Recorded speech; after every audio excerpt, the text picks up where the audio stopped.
तेरा स्थान समाज में अलग दिखता है, तेरा स्थान समाज में अलग दिखता है। सत्यमेव जयते में सारा जहां दिखता है। तूने ऐसा संविधान बना के सारे देश को दिए, तूने ऐसा संविधान बना के सारे देश को दिए जो अन्य देशों में बाबा तेरा नाम दिखता है।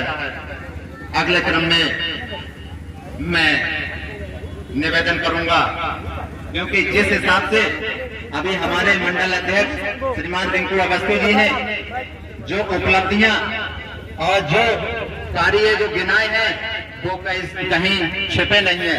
क्योंकि कुछ लोग कहते हैं लेकिन ये विचारधारा कहती है कि हम लोग करते हैं। तो इसी चीज का जिस हिसाब से कि कॉन्स्टिट्यूशन तो 26 नवंबर 1949 को अडॉप्ट हो चुका था, लेकिन उस समय कॉन्स्टिट्यूशन को कोई जानता नहीं था, क्योंकि डॉक्टर B.R. अम्बेडकर का जो संविधान था उसको हमारे देश के प्रधानमंत्री श्रीमान नरेंद्र मोदी जी ने संविधान दिवस बनाकर हम लोगों के लिए एक तोहफा दिया और डॉक्टर B.R. अम्बेडकर के सच्ची श्रद्धांजलि अर्पित की संविधान दिवस के रूप में, जो हम लोग पिछले समय संविधान दिवस मनाया था।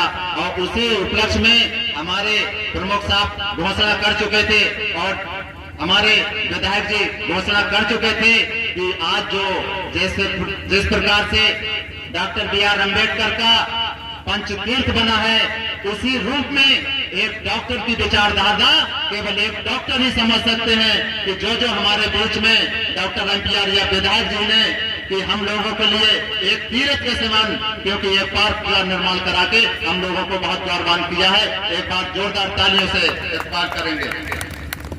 कोई महंगा देता है तो कोई सस्ता देता है, डॉक्टर A.K. बिलासपुर का प्यार हमको रिश्ता देता है। उससे पहले मॉडल विलेज में भी बरौट चमक चुका था। तो मॉडल विलेज का तोहफा देकर बता दिया सबको, मॉडल विलेज का तोहफा देकर बता दिया सबको, नवाबगंज ब्लॉक के हर गाँव को रास्ता सबको देता है। मैं निवेदन करूंगा कि हमारे firebrand doctor A.K. Gangwar ji वो आए और मैं अगले हमारे आगंतुक श्रीमान भुजेंद्र गंगवार जी को मैं बहुत बहुत निवेदन करूंगा, जोरदार तालियों से इनका स्वागत करें कि हमारी एक और गौरव शक्ति हम लोगों के बीच में आ चुकी है। क्योंकि प्रमुख साहब पिछले समय बोल चुके थे, तो बोई धड़कन बोई जुबान आज तक झलक रही है लोगों को। क्योंकि जो धारा 370 पे या जो गांव को जो अभी विचार उनके हृदय में आज भी है, मैं उनसे निवेदन करूंगा कि वो आए। डॉक्टर भीमराव अंबेडकर की जयंती के अवसर पर मंच में उपस्थित हमारे नवाबगंज के परम आदरणीय विधायक डॉक्टर NPR रेड्डी उपस्थित हैं। एक बार जोरदार तालियों से उनका स्वागत करा जाए।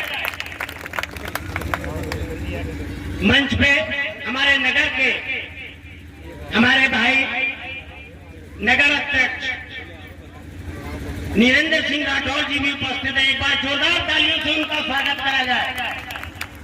अभी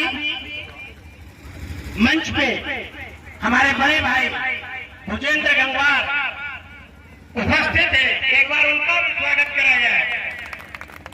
इससे पूर्व की वक्ताओं की श्रेणी में हमारे नवाबगंज ब्लॉक के पूर्व ब्लॉक प्रमुख विनोद दिवाकर जी, जिनका ज्ञान हम रोज से फेसबुक पर रील के माध्यम से लेते रहते हैं और बहुत अच्छी अच्छी बातें बताते हैं, ऐसे मंच पे उपस्थित है। एक बार जोरदार तालियों से उनका स्वागत करें। सम्मानित मंच यहाँ पे उपस्थित मेरे ग्रामवासी, प्यारी बहनें, बच्चों, आप सभी लोगों का यहाँ पर बहुत बहुत स्वागत है, अभिनंदन है, वंदन है। भारत रत्न बाबा साहेब डॉक्टर भीमराव अम्बेडकर की इस जयंती के अवसर पर, जब डॉक्टर भीमराव अम्बेडकर का जन्म हुआ था, आज ही के दिन 1891, उस समय भारत में अंग्रेजों का शासन था और ऊंच नीच, वंचित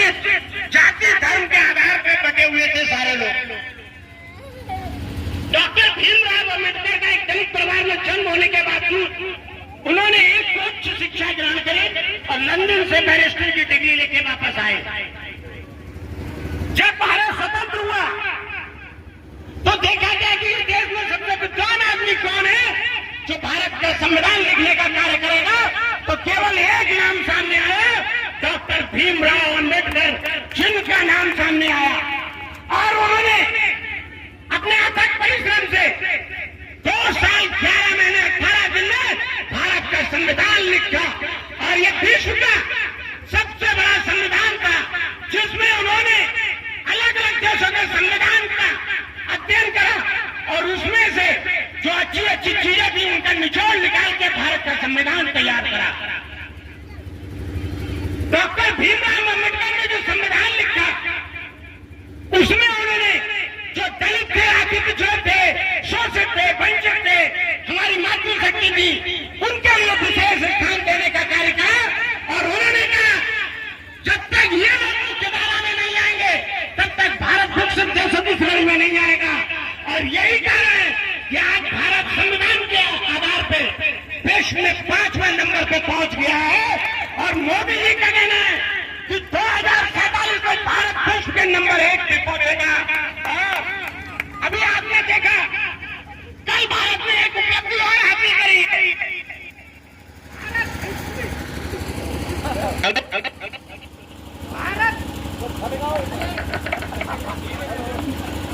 हेलो, भारत विश्व में अमेरिका, रूस और चीन के बाद ऐसा पहला देश बना है जो अंतरिक्ष से ही अगर भारत को कोई आक्रमण करता है तो लेजर से उसकी जो ड्रोन है या मिसाइल है या हवाई हमला है, भारत के क्षेत्र में 5 किलोमीटर से पहले ही नष्ट कर देगा।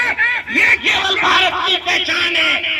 अभी आपने देखा कि हमारे प्रयागराज में संग्राम हुआ था, क्योंकि डॉक्टर भीमराव अम्बेडकर ने कहा अगर मुझे आप मेरी जयंती मनाना चाहते हो तो मेरी जयंती है श्रद्धांजलि देने का सबसे बड़ा ये है कि वो गरीब से आखिरी पायदान पे खड़ा हुआ व्यक्ति, वो दलित व्यक्ति, वो अपने बच्चों को अच्छी से अच्छी शिक्षा दे, भले ही रोटी कम खाए लेकिन बच्चों को अच्छी शिक्षा देने का कार्य करे, क्योंकि वो भी आगे चलकर संविधान लिखने के हकदार हो सकता है।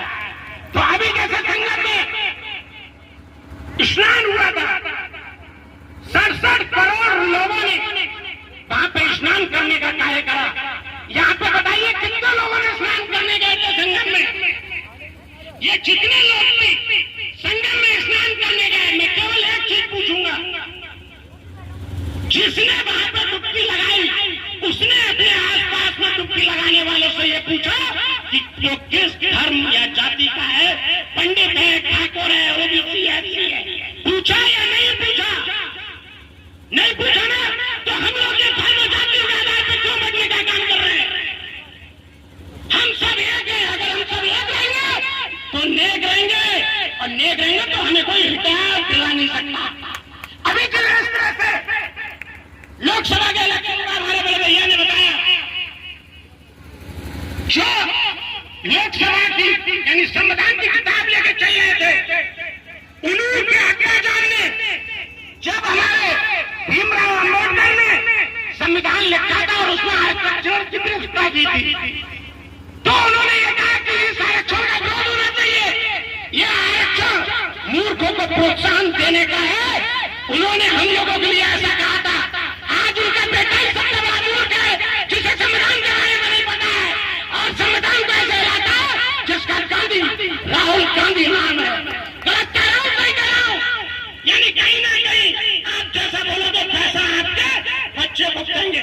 और इसका उदाहरण अभी आपने देखा, हम थोड़ी देर के लिए भ्रमित हो गए थे, लेकिन अभी जैसे दिल्ली में इलेक्शन हुआ, हम लोगों के समझ में आ गया कि भारतीय जनता पार्टी केवल इस देश की पार्टी है, वो हर किसी का ध्यान चाहती है। आप कल्पना करो, जब डॉक्टर भीमराव अम्बेडकर की मृत्यु हुई तो उन्हें दिल्ली में अंतिम संस्कार की तक इजाजत नहीं दी गई, और उस समय सरकार कांग्रेस की थी।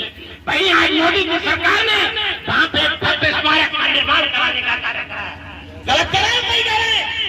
तो ये जिस तरह से पंच स्वच्छ तीर्थ का निर्माण भारतीय जनता पार्टी ने कराया है। उसी तरह से इस बार में भी पंचशील पार्क का निर्माण हमारे विधायक जी के सहयोग से हुआ है। एक बार जोरदार तालियों में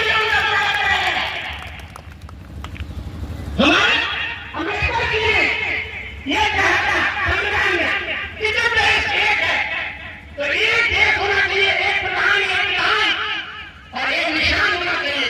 लेकिन उस समय कांग्रेस ने कश्मीर में भारत को मान लाके वहां पे अलग कानून बनाया, उसका अलग करना था। लेकिन जैसी भारतीय जनता पार्टी की सरकार आई, लोगों ने कहा कि अगर वहां से भारत 370,000 में तो भूमि नदियां रह जाएंगी। लेकिन आज वही कश्मीर है कि कहीं भी खून की एक बूंद नहीं गिरी और कश्मीर भारत का भी नाम बन गया। आज भारत के लाल चौक पर तिरंगा रात में भी फहरा रहा है। जाके आप देख लीजिए, जहां पहले लोगों पे हमारे सैनिकों पे पत्थर फेंके जाते थे, आज वही हमारा जम्मू कश्मीर है जहां पे हमारे सैनिकों के ऊपर फूलों की बारिश होती है। पिछली बार में अमरनाथ यात्रा में यहाँ पे आप कल्पना करो कि इस तरह की सुरक्षा की श्रेणी थी जैसे प्रधानमंत्री नरेंद्र मोदी की होती है। जेट प्लस सुरक्षा में जम्मू से लेकर अमरनाथ तक हमारी सरकार